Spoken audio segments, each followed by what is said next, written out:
कुछ दोस्तों की क्वेरी है कि वे गुड़हल की कटिंग तो लगाते हैं लेकिन कटिंग ग्रो नहीं हो पाती है। यहीं पर कुछ दोस्तों के सवाल हैं कि गुड़हल का पौधा लाकर नर्सरी से भी लगाते हैं तब भी पौधे की या तो ग्रोथ नहीं होती या फिर पौधा डेड हो जाता है। तो दोस्तों आज की इस वीडियो में मैं बताऊंगी कि गुड़हल की कटिंग कैसे लगानी है कि आपकी कटिंग बिल्कुल कभी फेल नहीं होगी।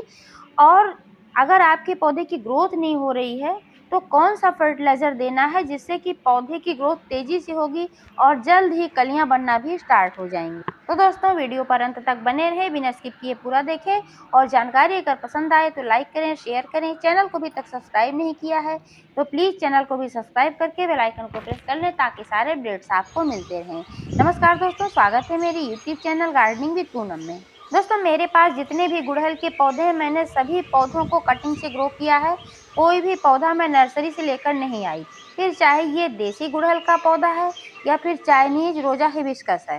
ये जो आप देख पा रहे हैं मेरा बड़ा पौधा है, इसको मैंने 4-5 साल पहले कटिंग से ग्रो किया था और ये अच्छा खासा तब से चल रहा है। और यहाँ पर आप देख पा रहे हैं कि मैंने अभी कुछ कटिंग्स नई ग्रो किया है। तो ये एक तो यहाँ पर किया था जो कि ये अब इसमें फूल आने लगे हैं, थोड़ा पहले किया था 6-7 महीने पहले। लेकिन इसके बाद जो अभी जल्दी में मैंने कटिंग से ग्रो किए हैं, आप देख पा रहे हैं जैसे भी आगे पीछे मैंने कटिंग को ग्रो किया वैसे ही इसकी ग्रोथ हो रही है। ये चाइनीज गुड़हल का पौधा है और इसकी कटिंग मैंने 2 महीने पहले ग्रो किया था। अभी आप देख पा रहे हैं कि इसमें कितना अच्छा फुटाव आया है और इसकी ग्रोथ कितनी अच्छी जा रही है। इसके अलावा ये जो कटिंग्स मैंने ग्रो किए हैं, कोई 1 महीने की है, कोई अभी 20-25 दिन की है। तो लेकिन सभी कटिंग्स ग्रो हो गई। आप देख पा रहे हैं कि सभी में पत्तियां निकल रही हैं। मेरी एक भी कटिंग फेल नहीं हुई है। देखिए दोस्तों, कटिंग लगाते समय अगर आप 2-3 बातों का ध्यान रखते हैं तो आपकी कटिंग बिल्कुल भी फेल नहीं होगी। सबसे पहली बात तो यह है कि कटिंग आपको कैसी लेनी है। कटिंग आपको बीच की लेनी है, ना बहुत ज़्यादा हार्ड ना बहुत ज़्यादा सॉफ्ट, क्योंकि जब बहुत ज़्यादा हार्ड कटिंग आप लेते हैं वो बहुत जल्दी उसमें ज़्यादा मॉइस्चर, ज़्यादा उसमें पानी रस रहता नहीं है, तो वो जल्दी सूखने लगती है। जब तक कि उसमें फुटाव नहीं आता पहले ही सूख जाती है। और जब ज़्यादा सॉफ्ट होती है तब भी यही कारण होता है। इसलिए अगर आप बीज की कटिंग लेते हैं तो जब तक इसमें नई पत्तियां निकलती हैं तब तक ये हरी बनी रहती है और इसमें ग्रोथ हो जाती है। अब बात कर लेती हूँ कि कैसी मिट्टी में कटिंग ग्रो करना चाहिए। आपको कटिंग ग्रो करने के लिए भुरभुरी, दोमट, जल निकासी वाली मिट्टी का इस्तेमाल करना चाहिए। इसके लिए आपको लेना है 50% गार्डन सॉइल और इसमें मिलाना है 20% मोटी वाली रेत, 30% इसमें गोबर की सड़ी हुई खाद या फिर कंपोस्ट खाद। वैसे तो गुड़हल का पौधा थोड़ा बड़ा प्लांट होता है, इसलिए इसके लिए आपको बड़े प्लांटर की ज़रूरत होती है। लेकिन दोस्तों जब आप कटिंग ग्रो कर रहे होते हैं तब आप छोटे कंटेनर का इस्तेमाल करें। बहुत ज़्यादा बड़े कंटेनर में कटिंग ना ग्रो करें। वैसे बड़े में करेंगे तो विशेष कुछ नुकसान नहीं है, लेकिन कटिंग अधिकतर जब छोटे कंटेनर में आप ग्रो करते हो तो ज़्यादा बढ़िया ग्रो हो जाती है। जब भी आप कटिंग लगाएं तो इस बात का ध्यान रखें कि इसमें कम से कम 3 नोड तो होने ही चाहिए, जिसमें से एक नोड जो होता है वो मिट्टी के अंदर जाना चाहिए, यहीं से जड़ें विकसित होती हैं। अगर आप बिना नोड वाली कटिंग लगाएंगे तो वो कटिंग फेल होगी ही होगी। दूसरा कारण है कटिंग फेल होने का कि जब आप कटिंग लगाते हैं तो या तो मिट्टी ज़्यादा ड्राई रहती है या फिर आप ज़्यादा पानी दे देते हैं तो कटिंग सड़ गल जाती है। इस वजह से भी कटिंग ग्रो नहीं हो पाती है। तीसरा बड़ा कारण है कि अगर आप कटिंग लगाकर डायरेक्ट धूप में रख देते हैं, वो भी गर्मियों के सीजन में, तो भी कटिंग जल्दी से सूख जाती है और उसमें जड़ें नहीं निकल पाती हैं। जब भी आप कटिंग्स ग्रो करें तो सेमी शैडो में रखें जब तक कि इसमें नई पत्तियां ना आ जाएं। बहुत ज़्यादा छाये में भी नहीं रखना चाहिए, नहीं तो कटिंग खराब हो जाती है। जब आप कटिंग को मिट्टी में लगाने लगें यानी कि ग्रो करने लगें, तब आपको चाहिए कि जितना पार्ट आपका मिट्टी में जा रहा है कटिंग का, उतने में एलोवेरा जेल लगाकर अगर आप लगाएंगे तो कटिंग्स जल्दी ग्रो होगी, जड़ें इसमें जल्दी निकलेंगी और कटिंग सुरक्षित रहेगी। साथ में आप हल्दी पाउडर भी लगा सकते हैं, इससे पौधा सुरक्षित रहता है, कटिंग सुरक्षित रहती है। क्योंकि हल्दी जो होती है एंटीबैक्टीरियल, एंटीवायरल, एंटी फंगल होती है।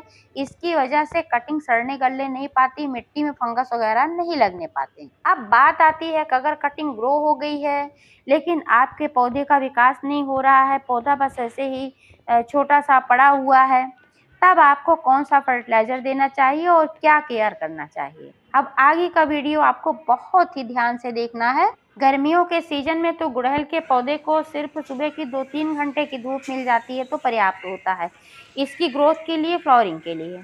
लेकिन दोस्तों अभी सर्दियों का सीजन आ गया है तो आप अपने गुड़हल के पौधे को ऐसी जगह पर रखें जहाँ पर सीधी धूप पड़ती हो, कम से कम 5 से 6 घंटे की।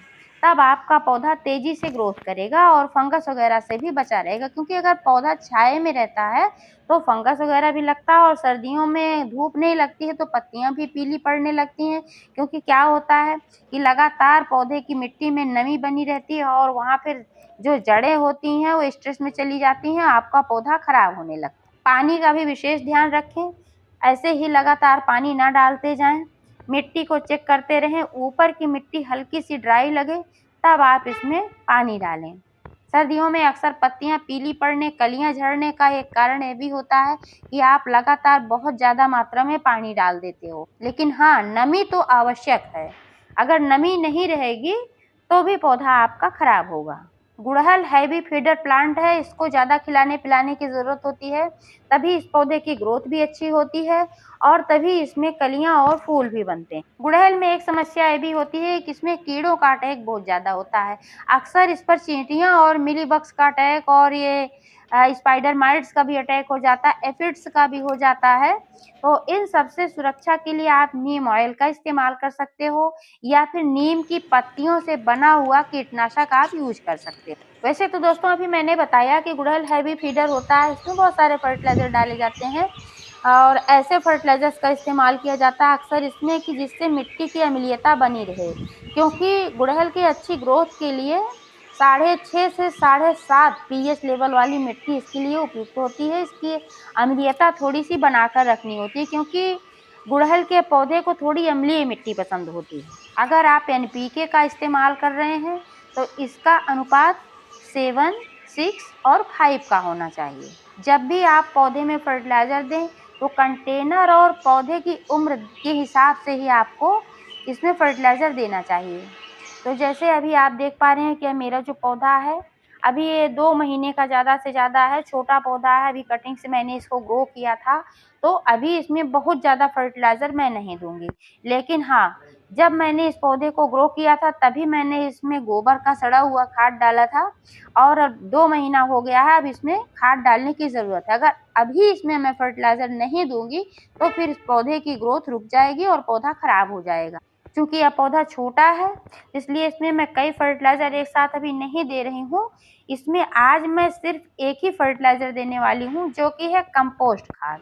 इसको मैंने स्वयं बनाया हुआ है अपने घर पर, सब्जियों के छिलके, फूल, पत्तियाँ और इसमें और बहुत सारी चीज़ें डालकर मैं कंपोस्ट बनाती रहती हूँ घर पर और ये बहुत ही पावरफुल होता है। इसका इस्तेमाल मैं अपने पौधों पर करती हूँ तो बहुत ही तेज़ी से मेरे पौधों की ग्रोथ भी होती है और मेरे पौधे स्वस्थ रहते हैं, फ्लावरिंग भी करते हैं। क्वांटिटी की बात करें दोस्तों तो ये जो मेरा पौधा है ये 16 इंच के गमले में लगा हुआ है, तो इसके लिए अभी पौधा छोटा भी है तो इसके लिए 1.5 से 2 मुट्ठी कंपोस्ट खाद पर्याप्त है।